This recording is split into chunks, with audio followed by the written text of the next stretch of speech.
Hey guys, this is my air compressor. Gonna do a little something to it today. Here's the petcock that goes in the bottom, up under there to drain the water. I'm gonna put an extension on it and run it out, hopefully on that side of the leg, and have a ball valve. That way I can just bend over and touch it, because that's kind of hard to reach way up under there and to drain the water. And then the guy I bought it from put this water separator and regulator on it.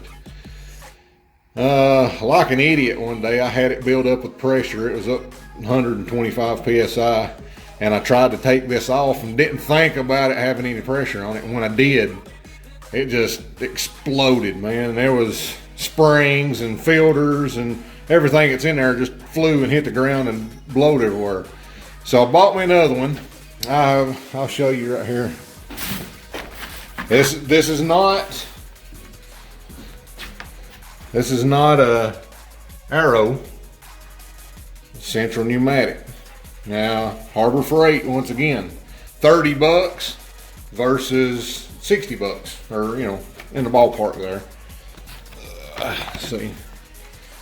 And I'm planning on hooking that up, but instead of doing it, let me set that down there. Instead of bringing it out like this new one has see the mount right there? Right there where my thumb's at. It's got that mount on it.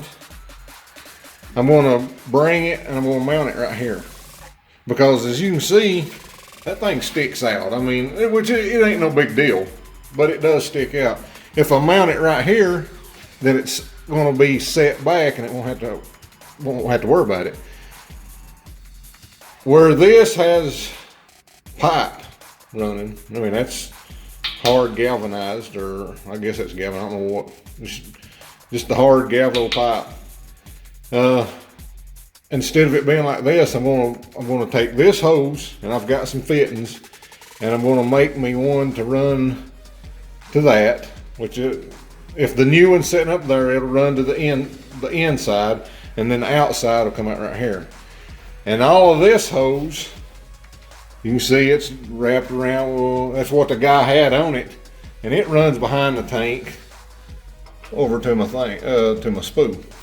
So I'm going to shorten this hose, so I'll have one hose over to my, crap, I can't think what the name of it is, to the separator, and then one hose running.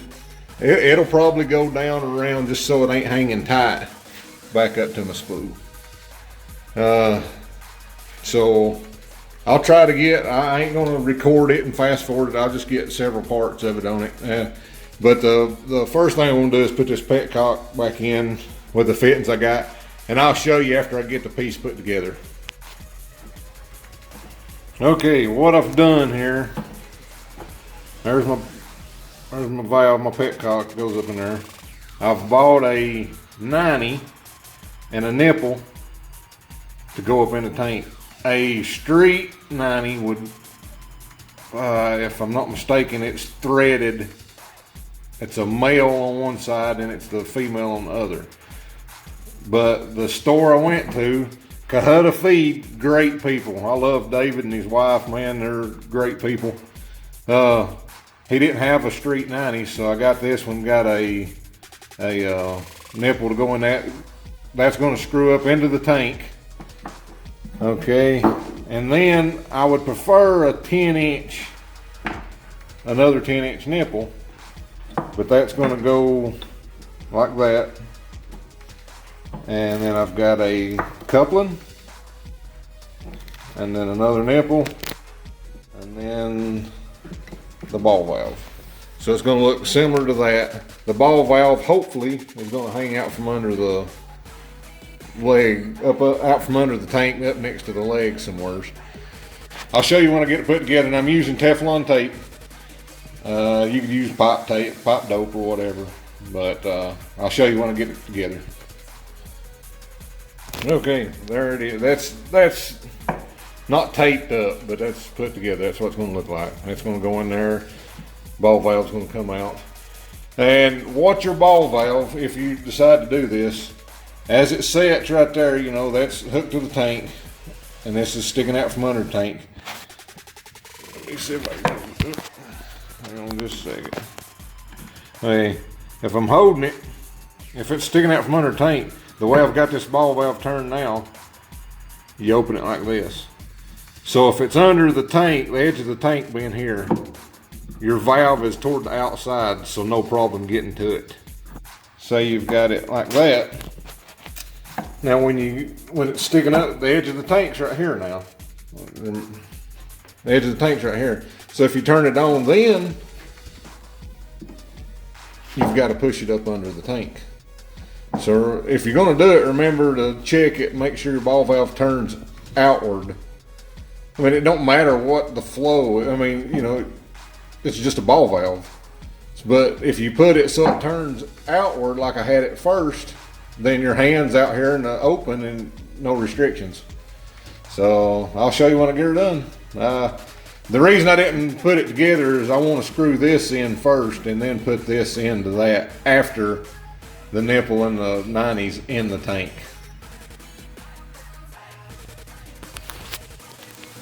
Okay, here's the short nipple and the coupling. You see, I tighten that up under there. There's the long nipple. I'm thinking about leaving it like that. So that'll be tight. The handle hits the tank right there. But if I turn it back just a little bit, so there it is. I'll build some air up and we'll see if it leaks. Okay, it is not full by no means. And I didn't record it. It's sitting on 60 psi. But I mean, I guess 60 psi would make it leak if it had any. After I get the regulator replaced, I'll let it build up all the way. But as you can see, simple, easy peasy. Just come in here, spin the, golly bum. That simple. Yep, that'll work. Works for me. Look, it blew rust out on my floor.